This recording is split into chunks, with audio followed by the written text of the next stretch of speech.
अच्छा जी, सबसे पहली चीज़ जो हम देखेंगे वो हम ये देखेंगे जनाब वाला कि इकोनॉमिक्स होती क्या है। जी सर, इकोनॉमिक्स जो है इसमें हम क्या पढ़ रहे होते हैं या इकोनॉमिक्स का सब्जेक्ट जो है ये एग्जिस्ट क्यों करता है? Any idea?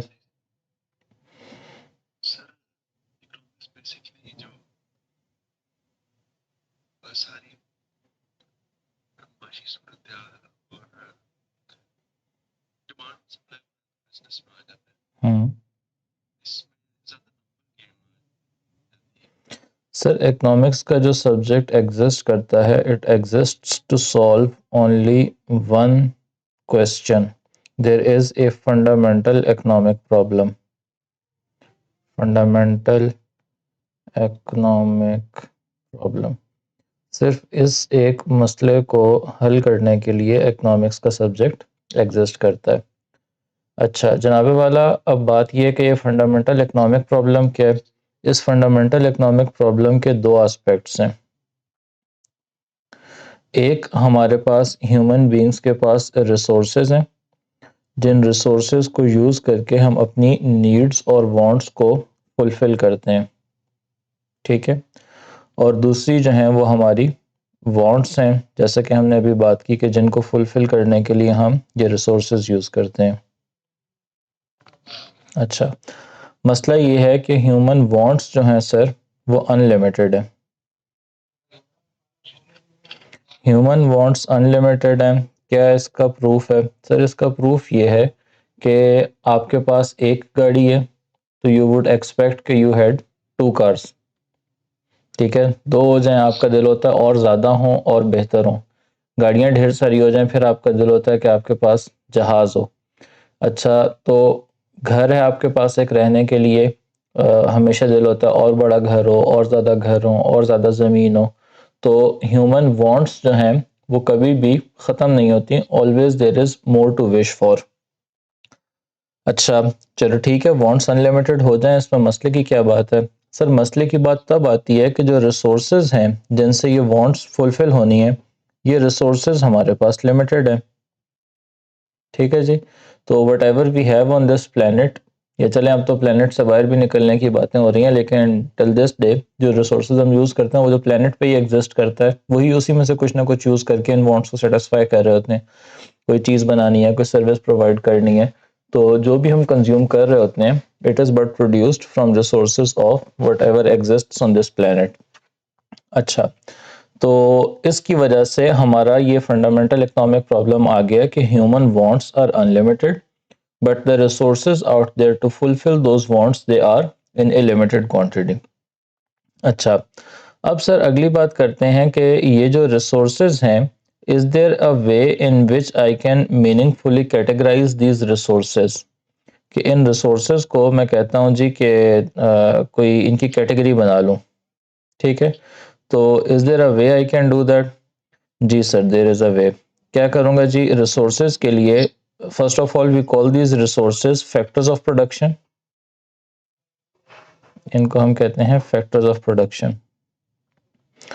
और ये जो फैक्टर्स ऑफ प्रोडक्शन है ये हमारे पास कितने होते हैं?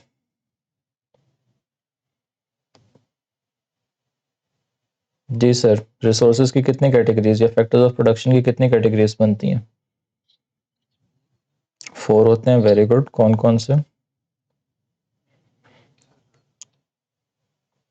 तो सबसे पहले तो होता है लैंड, फिर हमारे पास होता है लेबर, फिर हमारे पास होता है कैपिटल, और चौथा जो है उसको हम कहते हैं एंटरप्राइज या एंटरप्रेन्योर।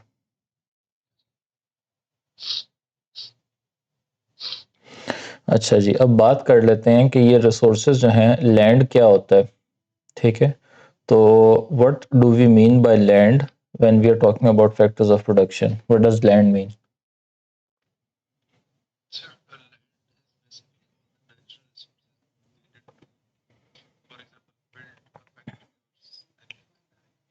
तो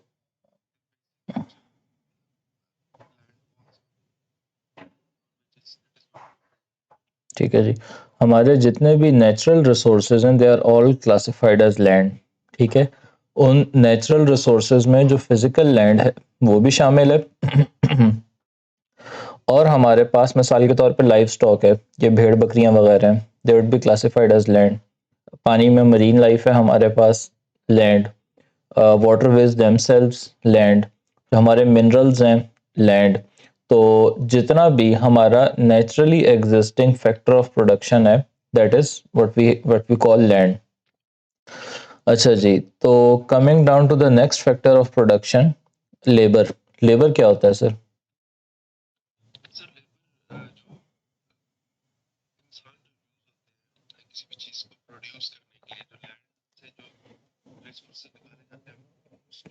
ठीक है, ठीक है। अच्छा, एक एक बात ये बताएं, मेरे भाई का भी बेटा पैदा हुआ है, वो है 2 महीने का, ठीक है, रफली। तो would he be classified as labour? अच्छा, तो इससे पता ये चला कि सारे इंसान लेबर में शामिल नहीं होंगे। अच्छा सर, दूसरी बात ये है कि एक हमारे पास एक जानने वाले हैं, वो बड़े अमीर हैं, वो पूरा दिन घर बैठे रहते हैं, ठीक है, कहते हैं कि इतनी दौलत है, अब मजीद क्या खजल होना। तो ये पैसे हैं किस लिए हैं? इस्तेमाल के लिए हैं। तो वो कोई काम काज नहीं करते, would he be classified as labour? अच्छा, वो भी लेबर नहीं होंगे। अच्छा, फिर तीसरी हमारे पास एक मिसाल है, जो हमारे घर के बहुत बड़े बुजुर्ग होते हैं, जो उम्र बहुत ज़्यादा हो गई है, घर पे ही होते हैं ज़्यादा, या मिलना मिलाने का काम होता है उनका, ज़्यादा वो तो नहीं होता कि कोई इकोनॉमिक एक्टिविटी में पार्टिसिपेट कर रहे हैं। तो would they be classified as labour? वो भी नहीं होंगे। अच्छा, तो सर इससे पता ये चला कि हमारी लेबर की डेफिनेशन जो आई है, हमने शुरुआत यहाँ से की थी कि जो लोग किसी इकोनॉमी में एग्जिस्ट करते हैं वो लेबर हैं, लेकिन वो सब के सब लेबर नहीं है। ठीक है जी, तो हम शुरू करेंगे। All people willing and able to work in an economy. Willing भी है काम करने के लिए और एबिलिटी भी है काम करने के लिए। ठीक है जी, इन एन इकोनॉमी, या चलें all people willing and able to work. अच्छा, एबिलिटी जो है सर, उसको यूजुअली हम कैटेगराइज करते हैं या उसको हम चेक करते हैं एज से। हमने एज डिफाइन की हुई है कि वर्किंग एज, मिसाल के तौर पर पाकिस्तान में आपको भी पता होगा, कॉन्ट्रैक्ट एक्ट आपने पढ़ा हुआ, किसी भी माइनर के साथ कॉन्ट्रैक्ट करें तो वो वैलिड नहीं होगा। ठीक है, तो माइनर के साथ कॉन्ट्रैक्ट वैलिड नहीं होगा, तो इसका मतलब है कि एम्प्लॉयमेंट कॉन्ट्रैक्ट भी वैलिड नहीं होगा। ऐसा ही है। ठीक है, तो उससे पता ये चला कि 18 साल से कम उम्र के जो लोग हैं वो तो हम लेबर में काउंट कर ही नहीं सकते। लीगली एक इशू, मतलब लीगली हमने वो अपना वो फ्रेमवर्क इस तरह का बनाया हुआ है कि they could, since they can't enter into employment agreement, employment contract, there can't be enforceable agreements या enforceable contracts which we can carry out with them, hence they won't be classified as labour. ये बात सही है? अच्छा, फिर उससे अगली बात ये कि हमने एक रिटायरमेंट एज भी डिफाइन की हुई है।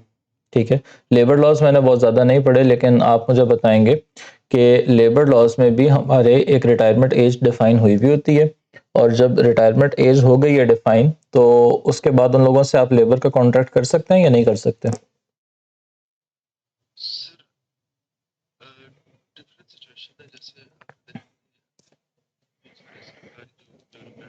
हम्म,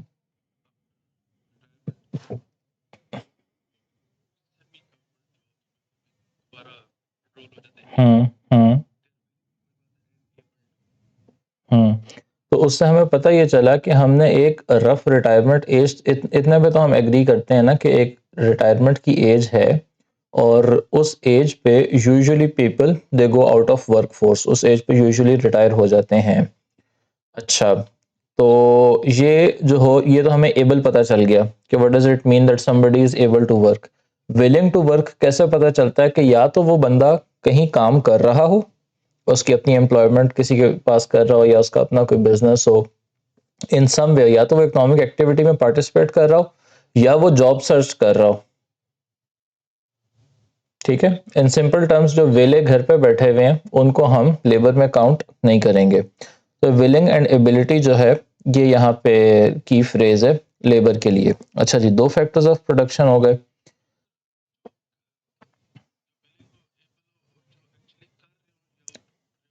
जी जी, विलिंग के लिए मैंने बताया कि हमें कैसे पता चलेगा कि whether somebody is willing to work और नॉट।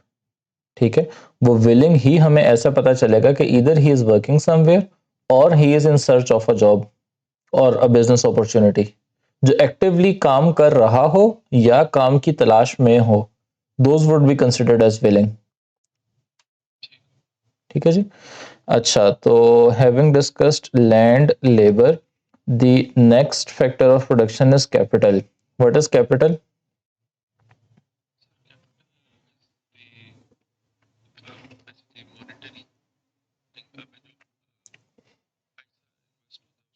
Hmm hmm. सर हम ये देखेंगे कि हमारे पास कैपिटल के एटलीस्ट दो मेजर कॉन्सेप्ट्स हैं। एक वो जो हम फाइनेंस में यूज कर रहे होते हैं, जो आपने अभी मुझे बताया कि बिजनेस में इन्वेस्ट किए हुए जो पैसे हैं वो कैपिटल होगा। एक कैपिटल का जो कॉन्सेप्ट है वो डिफरेंट है उससे, मतलब somehow you could find a correlation, लेकिन it's bit defined a bit differently over here.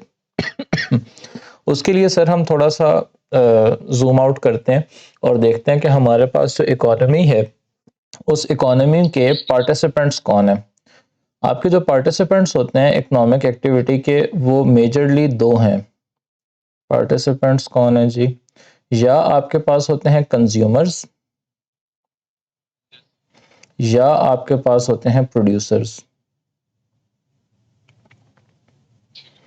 And each of these two groups, they participate in the economy for a certain reason. They participate in the economic activity for a certain reason. बिला वजह वो economic activity में engage नहीं होते, वो किसी वजह से इकोनॉमिक एक्टिविटी में एंगेज होते हैं। वो वजह क्या होती है? सर कंज्यूमर्स जो है ना, they are seeking to maximise their utility. तो कंज्यूमर्स का एम है यूटिलिटी मैक्सिमाइजेशन।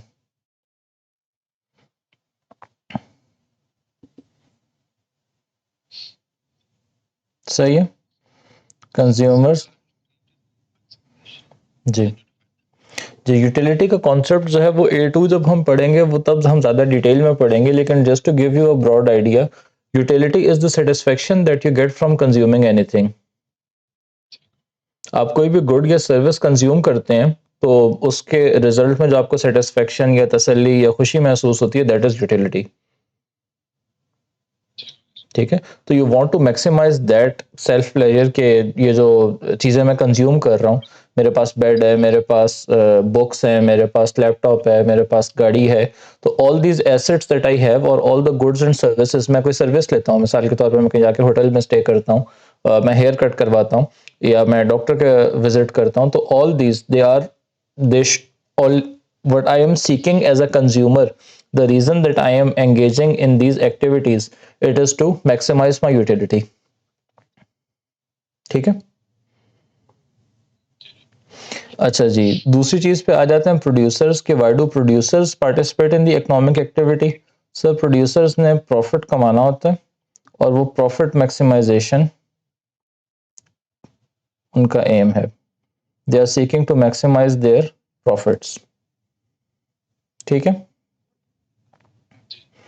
अब इनके दरमियान एक्सचेंज ऑफ थिंग्स क्या होता है? कंज्यूमर्स जो हैं ये प्रोड्यूसर्स को अपनी लेबर दे रहे होते हैं कि let's say that you want to produce things, तो you wouldn't produce all the things all by yourself, you would need to employ some people to. जैसे हमने अभी लेबर की बात की थी कि इकोनॉमी में लेबर क्या होता है? People who are engaged in work, जो कहीं पे काम कर रहे होते हैं, they would be constituted, they constitute the labour. तो ये जो कंज्यूमर्स हैं ये प्रोड्यूसर्स की फैक्ट्रीज और जो भी प्रोडक्शन फैसिलिटीज हैं वहां पे एज लेबर काम कर रहे होते हैं। इन रिप्लेसमेंट इनको वेजेस मिलती हैं। ठीक है, ये हमारा सर्कुलर फ्लो का टॉपिक है। A2 में हम ज़्यादा डिटेल में देखेंगे, लेकिन just to give you an idea. अच्छा, फिर क्या होता है? प्रोड्यूसर्स जो हैं ये गुड्स सेल करते हैं कंज्यूमर्स को। प्रोड्यूसर गुड्स प्रोड्यूस करते हैं और ये सेल करते हैं कंज्यूमर्स को, और कंज्यूमर्स जो हैं जनाबे वाला वो गुड्स यूटिलाइज करते हैं और उन गुड्स के अगेंस्ट ये प्राइस पे करते हैं प्रोड्यूसर्स को। ऐसा ही है। अच्छा, ये जो गुड्स प्रोड्यूस कर रहे हैं sir, these goods are of two types. ठीक है जी। एक हमारे पास होती हैं tangible, those which can be touched, they are called sorry sorry, ये गुड्स नहीं, ये प्रोडक्ट है हमारे पास।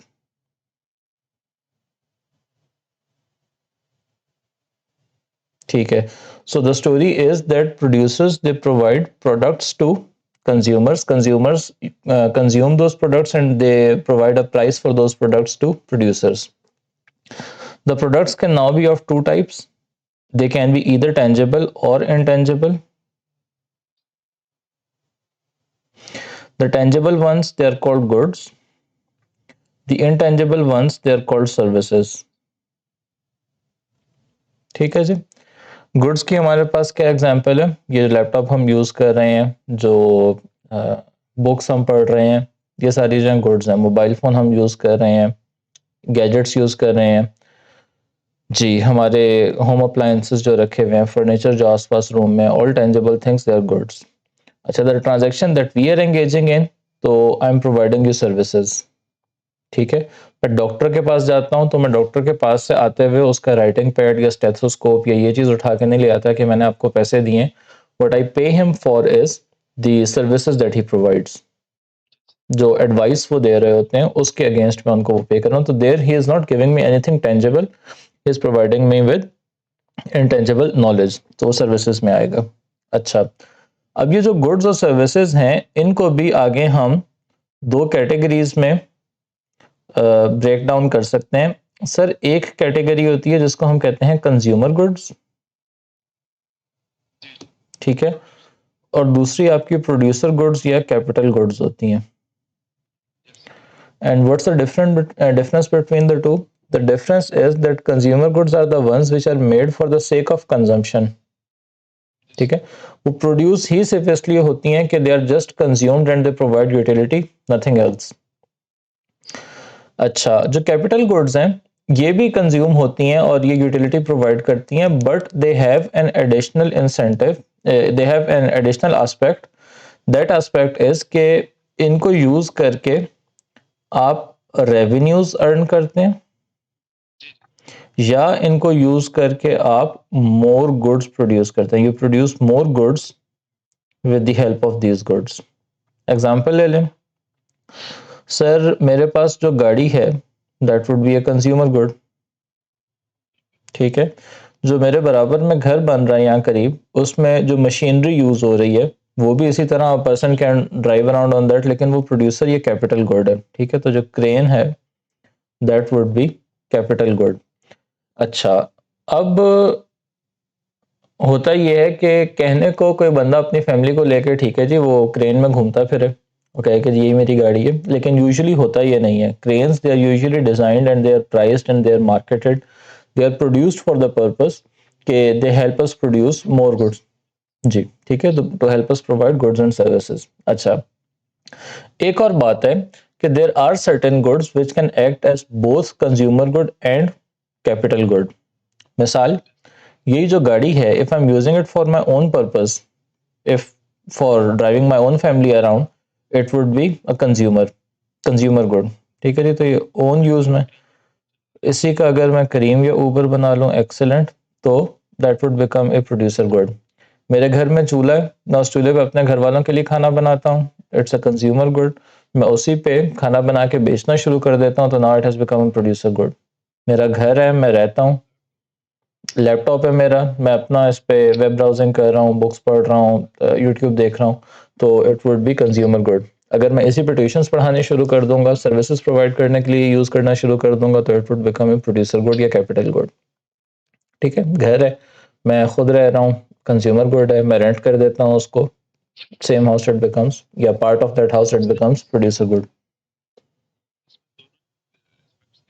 देखें, हाँ, कैटेगरी हमारे पास वही है, कंज्यूमर गुड्स और capital goods. It is just that it is a feature of certain goods that they can act simultaneously as both consumer good and capital good. ठीक है, शाम में उसी गाड़ी में मैं अपने घर वालों के साथ वो पिकनिक पे जा रहा हूँ, तो वो कंज्यूमर गुड है। सुबह मैं उस पर करीम चला रहा हूँ, तो वो कैपिटल गुड है। ठीक है, यहाँ पे फैक्टर्स ऑफ, ये सारी बात करने का मकसद ये था कि यहाँ फैक्टर ऑफ प्रोडक्शन में जब हम कैपिटल की बात कर रहे हैं, तो दिस इज कैपिटल गुड्स। ठीक है जी, and these are those man made goods which help us produce more goods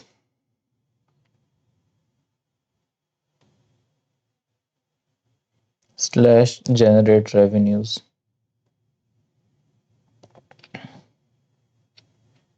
produce more goods, चलें ठीक है, इस तरह लिखें।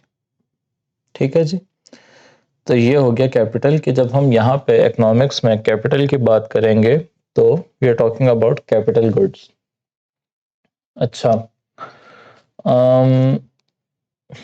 ठीक है, आगे चलते हैं जी। द फैक्टर ऑफ एंटरप्राइज, कई लोग जो हैं वो कहते हैं जी कि ये जो एंटरप्राइज है ये कोई चौथा फैक्टर ऑफ प्रोडक्शन नहीं है, but such people are few. जो कहते हैं कि चौथा फैक्टर ऑफ प्रोडक्शन नहीं है, वो कहते हैं कि ये लेबर ही है और उसी लेबर की एक सर्टेन टाइप के, if they engage in a certain activity और they show certain trades, they would become enterprise. But most of the economists they would classify enterprise as a separate factor of production. ये कहते हैं नहीं जी कि enterprise जो है ये separate factor of production है। और ये कौन है? These are people who manage other three factors of production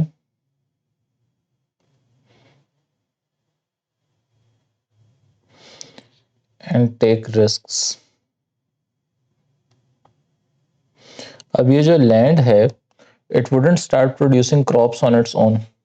ठीक है, ऐसा नहीं होगा कि उस लैंड पे खुद ही से ऑटोमेटिकली एक दिन फैक्ट्री लग जाएगी। There has to be some human intervention, there has to be a certain person who takes this decision that what activity is going to happen on this land. ठीक है, तो वो किसी बंदे को एक कॉन्शियस डिसीजन लेना पड़ेगा and as a result of that then the activity it would. Similarly labour है, ऐसा नहीं है कि मजदूर एक दिन खुद ही एक जगह जमा हो जाएंगे, कुछ लोग टाई लगा के, कुछ लोग वो डिग्री वगैरह में, और वो कुछ लोग जो है वो फिजिकल लेबर शुरू कर देंगे, कोई ऐसे ही बैठ के लैपटॉप पे काम शुरू कर देगा, कुछ लोग मीटिंग करने शुरू कर देंगे। There has to be some structure, there has to be some brain, some person behind all that economic activity. The combination of factors of production के कौन सा फैक्टर ऑफ प्रोडक्शन कहाँ और किस काम के लिए यूज हो रहा है। So such people who make these decisions of how to manage land, labor and capital। इसी तरह मशीन्स कौन सी हैं? ऐसा नहीं है कि एक दिन आप देखें जी कि ऑटोमेटिकली एक बंदा बस कह रहा हटो सामने से, मैं क्रेन लेके आ रहा हूँ, क्रेन लेके आए एक जगह डिगिंग शुरू कर दे, कोई भी ऐसा नहीं करेगा। There has to be some person who has given him instructions कि आपने एक क्रेन लेके आनी है, यहाँ पे डिगिंग करनी है, इतनी डिगिंग करनी है। ठीक है, तो these people who manage these other factors of production, land, labor and capital, plus as a result they take risk।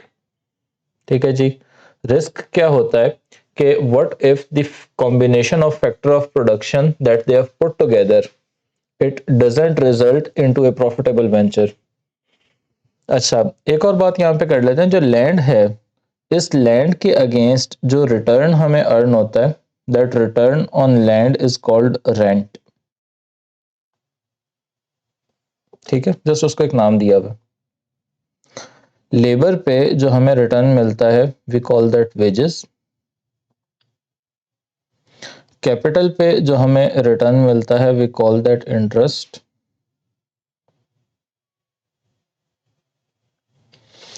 और एंटरप्राइज पे जो हमें रिटर्न मिलता है वी कॉल दैट प्रॉफिट। ठीक है, अब लेबर में और एंटरप्राइज में डिफरेंस यही है कि लेबर रिस्क नहीं लेती। मिसाल के तौर पे if you are an employ somewhere you would have a labour contract with them. ठीक है, और आपका जो भी एम्प्लॉयमेंट कॉन्ट्रैक्ट होगा उसमें लिखा होगा कि these are the conditions and these are the terms that you are agreeing on, you would provide these services and as a return for these services this would be the way your remuneration would be structured. वो आपको hourly basis पे मिल सकती है, आपको time की basis पे मिल सकती है, एज एन के परमानेंट कॉन्ट्रैक्ट आपका हो, वो आपको पर यूनिट की बेसिस पे मिल सकती है, but there would be some remuneration which is agreed upon. And now, once that remuneration is agreed upon, the person who has entered into this contract with you, he cannot back out of it legally। उसको वो fulfil करना है। ठीक है, और जब आपने अपनी सर्विसेज प्रोवाइड की तो आपकी जो भी वेजेस हैं उसके ऊपर आपका एक लीगल क्लेम आ जाएगा, ऐसा ही है। ठीक है जी। As opposed to enterprise, when he is operating और when she is operating a business person, उनके केस में क्या होता है कि they would combine different factors of production. As a result, goods and services will be produced. Now there is this risk: what if the market doesn't show interest in buying these products? What if the market they find these products unappealing? तो उसका मतलब यही हुआ कि उसने जो land, labour और capital का मिक्सचर एक वो यूज किया था, वो सक्सेसफुल नहीं है। उसने जो एक्सपेंस किया था, उस एक्सपेंस के अगेंस्ट उसके रेवेन्यूज जो वो अर्न कर रहा है, वो उस एक्सपेंस को एक्सीड नहीं कर रहे। He is unable to earn a profit. ठीक है, तो यहां पे ये रिस्क है। समझ रहे हैं बात? ठीक है जी। तो ये हमारी बात हो गई फैक्टर्स ऑफ प्रोडक्शन की। अच्छा, अगली चीज जो सर हमारे पास अब है वो है concept of choice and opportunity cost. ठीक है जी। अपॉर्चुनिटी कॉस्ट क्या होता है जनाब? अपॉर्चुनिटी कॉस्ट इज अपॉर्चुनिटी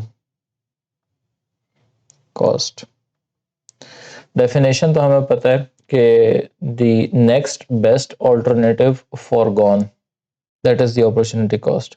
मिसाल के तौर पे मैं आपको अभी पढ़ा रहा हूँ, मैं आपको पढ़ा नहीं रहा होता, मैं जो भी और काम कर रहा होता, that is the opportunity cost for teaching you. मैंने टीचिंग का एक करियर परसू किया है, मैं ये वाला करियर परसू नहीं करता, मैं कुछ और करियर परसू करता, तो that other career that I have given up, that's the opportunity cost of teaching. आप लॉ की डिग्री परसू कर रहे हैं, आप लॉ की डिग्री ना, कौन सी डिग्री आप नहीं कर रहे, लॉ नहीं करते तो आप बीबीए कर लेते, इंजीनियरिंग में चले जाते। तो वो जो कैरियर्स आपने गिव अप किए हैं, वो जो पाथ्स आपने गिव अप किए हैं, उसमें से नेक्स्ट बेस्ट कौन सा था? If not law then what? वो जो आपने गिव अप की है, that is the opportunity cost. ठीक है, हमारे पास क्योंकि जी next best alternative for gone.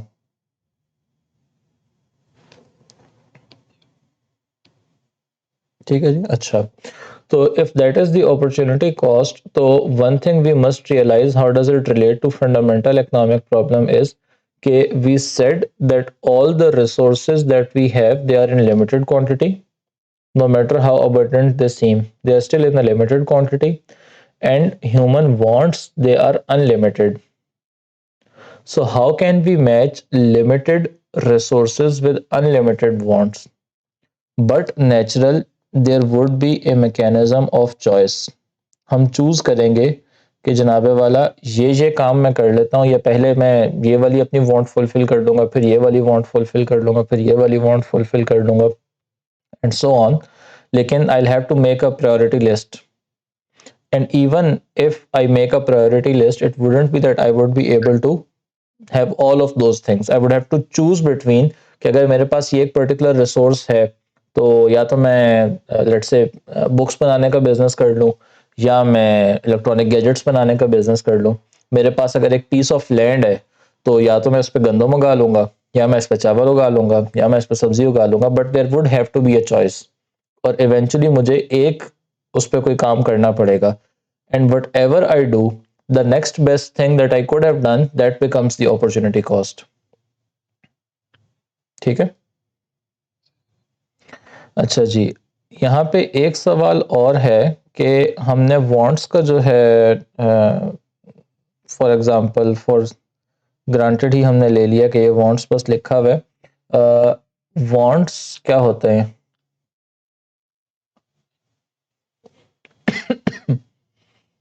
हमारे पास दो मिलते जुलते कॉन्सेप्ट्स हैं। बोले बोले बोले, क्या कह रहे हैं?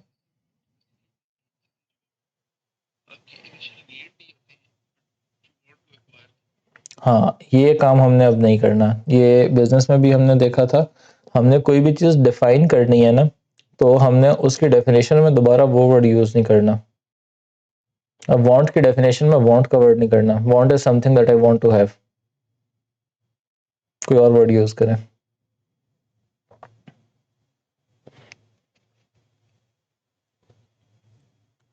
सर इस तरह से होगा कि we have got two similar aspects, one is needs Needs are the things that we require for our survival. Things required for survival. ठीक है जी। और wants जो हैं they are needs plus things we wish we had.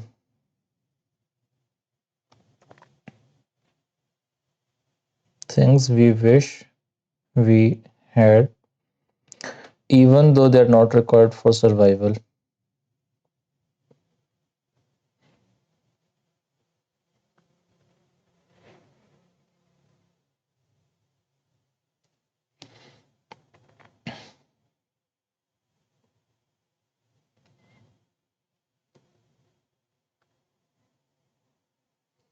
Understood sir.